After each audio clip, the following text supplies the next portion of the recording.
Ladies and gentlemen, Kevin Kline. My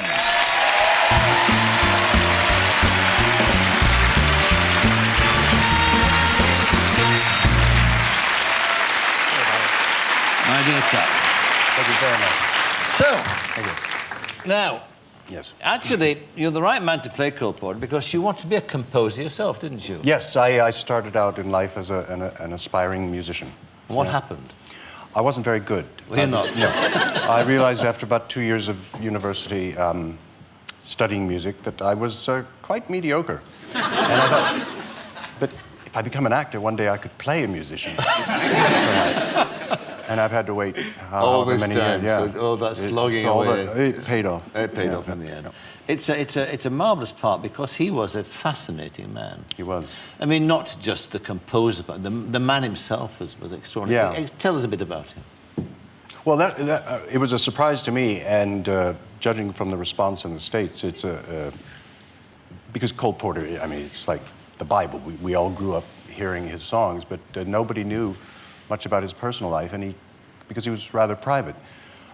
He was a bon vivant. He partied every night. He came from wealth and privilege, and even though he never needed to work a day in his life, he drove himself through 22 years of excruciating pain because of this terrible horseback riding accident. He had an accident in which he lost his leg eventually. Well, yes, they wanted to have the leg off, and he was not so keen to lose it. And so he suffered through, I think it was 23 operations over the years, possibly more, and excruciating pain, and yet was able to produce this volume of work. He wrote some of the most scintillating work when in pain and when in extraordinary circumstances. And he wrote some of the great love songs while being a homosexual. Now, I'm not saying that the two are incompatible. Good. I mean, Lawrence Hart was a homosexual and Yes. wrote some of the greatest lyrics ever. But the part about it was, of course, that it was unknown to his audience at that time that he was this person because Yes. it had to be, because it was illegal at that time. Yes. Yeah. Yeah. And that is the biggest conflict of all in his life. The movie's a love story. It's this unusual love story. Yes. About the love between a man and wife where sex is not the chief ingredient. Not with each other. Exactly. Yes. His wife, whom he loved and who loved him, and who came from an abusive first marriage, and so therefore he was a sort of perfect antidote for that, and took care of him, supported. I mean, no one supported him financially. I mean, supported his art, got him to take his work more seriously than he had taken it, and was nurturing, supportive, and his muse and his taskmistress and mother and friend and wife. Did she know? Oh, totally. Yeah. Oh, yeah. Right. No. Knew and accepted Absolutely. from the get-go. That was you know. I suppose the clue is shagging other men. Isn't it? Well, it wasn't that she didn't mind it. It was when he got very successful and got a bit carried away, and when he went to Hollywood, and when he became indiscreet, when it threatened his work, is when they had a split. Let's look at a scene, a nice sequence, where you and Ashley Judd are together, and you're trying to confess to her what you are, what sort of a man you are. Yeah, it's our third date, so you know what happens on the third date. He's going to. So I said, I just want to get a couple things on the table. Yeah, that's all right.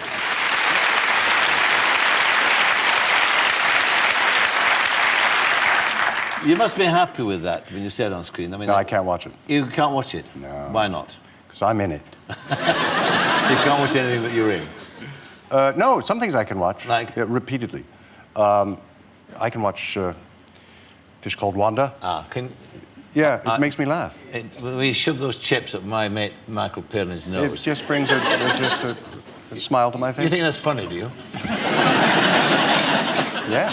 It was funny because that scene, it was funny because when we first did it, the producers thought, you know, it looks like Michael Palin's really choking when you stuff that pear in his mouth, and it's too cruel. I think we have to pare it down. And John Cleese said, that's the whole point. It's supposed to be cruel. It's supposed to be awful, you know. And they wanted to kind of smooth things out, but luckily he works because he stood. Yeah. Absolutely. It's What about nasty. we're talking about love scenes. What about your love scene in that? Oh, with Jamie Lee Curtis. Oh, I see. Oh, with Jamie Lee Curtis. We forgot about that, did we? Yes. It was fun. Yeah. It was fun. Because it was late at night. We had to finish on a set, and it was like 9 o'clock at night. We'd been going since 7 o'clock in the morning. But we had to get off that set because they had to tear it down so we could build a new one, and we had to... And John was exhausted. And he was sort of sitting on the side saying, hey, just...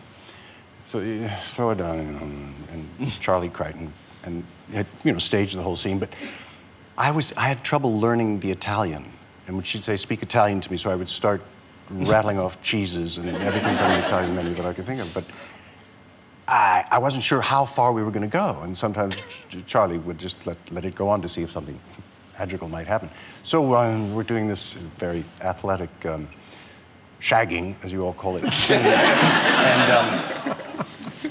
And I've run out of cheeses and Italian clothes designers and I suddenly I'm done, but I'm not done, if you know what I mean. So, and nobody's saying that. So then I just started singing Volare, which came out of some depths of my unconscious. And then it finally, it came to it. A climactic. An appropriate end. Yeah, an appropriate end, yes. But yeah, it was great fun, great What about fun. the other Exhausting business work. as the actor when you're called upon to kiss men? It's not that. Yeah, I had to substitute. I had to each time I had to pretend that it was Joanna Lumley. You're smoothie. It's really. It wasn't that hard. But going back to the movie itself, it's a fascinating subject about a really truly extraordinary man. And I suppose that we can sit there and look at this as a period piece and think, well, of course, nowadays that wouldn't happen. Of course it happens now. I'm not going to name names, but there are, a lot of... I'm not going to name names, but there are a lot of... But we know anyway. I like it when someone like Elton John comes out and goes, I'm gay, and we all have to go, no shit. No, but it's... Go on, name one. No. Well, all right. There are actors in Hollywood who are gay. There are actors, there are writers, there are composers, there are in all walks of life who are married with children and gay. And the wife knows or she doesn't know, or he doesn't know that he's gay, or she doesn't care that he doesn't know that he's gay, and that she doesn't care that he knows. And it's so not an issue now, in a way. But well, it's still an issue. It's still an issue in your business, in your industry. I think there are actors who are gay who don't advertise it. Absolutely. Everyone knows in the business and maybe outside the business. But hey, the less they know about us actors, the easier our job is to convince the audience that we're Cole Porter or Otto in A Fish Called Wanda or whoever it is. But isn't that impossible from what we were talking about earlier? You were saying that the way that now the 24-hour news service, the celebrity gossip, all that sort of thing, I mean, it's fairly impossible unless you live in a hermetically sealed tube to actually avoid all that, isn't it?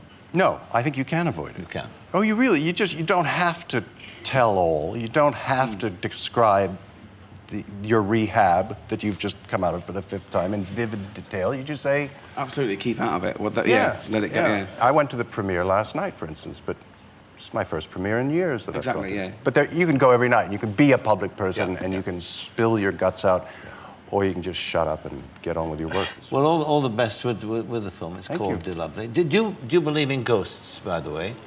I do. Do you? Yes. Because we're going to talk ghosts in just a moment. Yeah. I believe in that if you're open to that, there are things that we can't explain. Kevin Kline. Well, no, I've said too much about myself. I can't explain a fridge, but I'll explain it to you later. All right, we'll talk some more today. Kevin Kline, thank you very much. Thank you. Kevin Kline.